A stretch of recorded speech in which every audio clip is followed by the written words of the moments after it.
حضرت سفیان ثوری رضی اللہ تعالیٰ عنہ کے زمانے میں ایک چھوٹی سی لڑکی، چھوٹی کیا جوان لڑکی کا انتقال ہوا تھا۔ حضرت سفیان ثوری رضی اللہ تعالیٰ عنہ یہ بھی مشہور تابعی ہیں، فرماتے ہیں باپ کی اکلوتی تھی، باپ بہت پیسے والا تھا، ہر اس کی خواہش پوری کرتا تھا، لیکن جوانی میں مر گئی، قبر میں دفن کر دیا گیا۔ یہ بہت رویا۔ حضرت سفیان ثوری کے پاس آ کر کہتا ہے مجھے معلوم نہیں وہ دنیا ہوتی کیسی ہے، قبر کی دنیا کیسی ہوتی ہے۔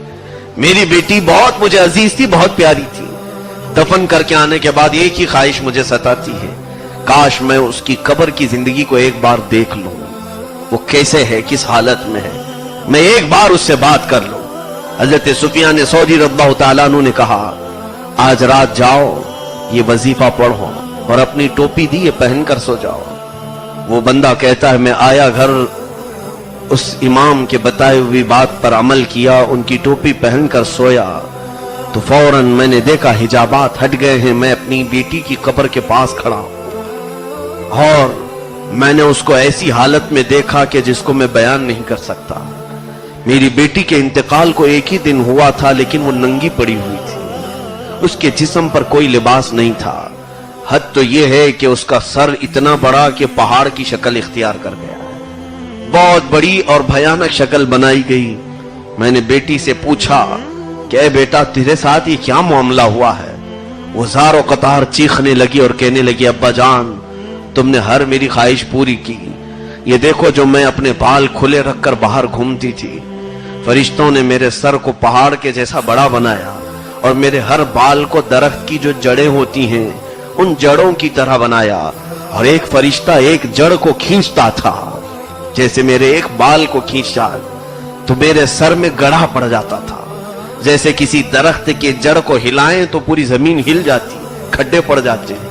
میرے ایک ایک بال کو اتنا بڑا بنا کر کھینچا گیا، میرے سر میں گڑھے پڑ گئے، اور ایک فرشتہ آیا میرے لبوں کو، میرے ہونٹوں کو دیکھ کر کہ میں رنگ لگایا کرتی تھی، اس کو اس فرشتے نے آگ کی کینچی سے کاٹ دیا۔ آپ دیکھیں کہ صرف میرے دانت دکھ رہے ہیں اور کچھ بھی نہیں دکھ رہا ہے، میرے جسم پر اب ہونٹ نہیں ہے، میرے چہرے پر صرف میرے دانت نظر آ رہے ہیں۔ وہ کہتی جا رہی تھی کہ میرے جسم کو میں نمائش کے لیے تیار کرتی تھی، میں لوگوں کو دکھانے کے لیے، زیب و زینت کے لیے تیار کرتی تھی۔ ابا جان کچھ ایسے فرشتے آئے جنہوں نے میرے کفن کو بھی ہٹا دیا اور مجھے دوزخ کا لباس سب سے پہلے پہنایا گیا۔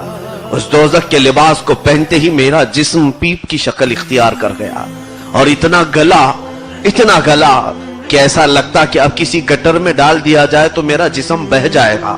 لیکن اچانک ایک فرشتہ پھر آیا اور کہا رب کا حکم ہے کہ اس کا جسم دوبارہ بنایا جائے، اس کو پھر سے دوسری چمڑی پہنائی جائے، یہاں تک کہ مجھے پھر دوسری چمڑی پہنائی گئی۔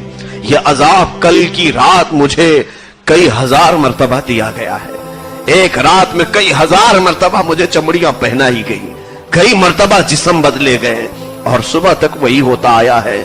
میرے ناخنوں کو کھینچا گیا ہے، میری آنکھوں میں سلائیاں ڈالی گئی ہیں۔ اے میرے باپ، یہاں کا ایک پل ایک صدی سے بڑا ہے، یہاں کا ایک منٹ 100 سال سے بھی زیادہ لمبا ہے۔ آپ شاید مجھے کچھ قرآن پڑھایا ہوتا، آپ نے کچھ مجھے اللہ اور اس کے رسول کی باتیں سکھائی ہوتی تو میں ان ملائکہ کو کوئی تو بات کہہ کر کے بچ جاتی۔ یہ بار بار مجھ سے سوال کرتے ہیں اور میرے پاس ان کے سوالوں کا کوئی جواب نہیں ہوتا۔ وہ باپ سنتا رہا یہاں تک کہ جب اس کی نیند بیدار ہوئی تو اس نے دیکھا کہ اس کا جسم پورا ہل رہا ہے۔ عزیزان گرامی، حضرت سفیان ثوری رضی اللہ تعالیٰ عنہ کے دربار میں حاضر ہوا اور کہا میں نے وہ کچھ دیکھا جس کے بعد اب دنیا میں کسی چیز کی لذت باقی نہیں رہ گئی۔ اب یہاں کا میٹھا نہیں لگتا ہے، یہاں کا نمکین نہیں لگتا ہے، حتیٰ کہ مجھے اب پانی بھی یہاں کا زہر لگنے لگا ہے۔ میں نے دودھ کو بھی دیکھا تو یہ مجھے شراب لگنے لگ گیا ہے۔ دنیا کی ہر چیز سے میری تمام چیزیں اٹھ گئی ہیں۔ اے میرے عزیزوں، آج یہ تمام باتیں صرف میں اس لیے عرض کر رہا ہوں، کیا ہم نے جینے کے آج طریقے ایسے بنا نہیں رکھے ہیں؟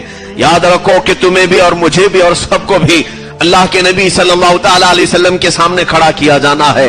ہمارے ہاتھ میں بہت بڑی لمبی کتاب دی جائے گی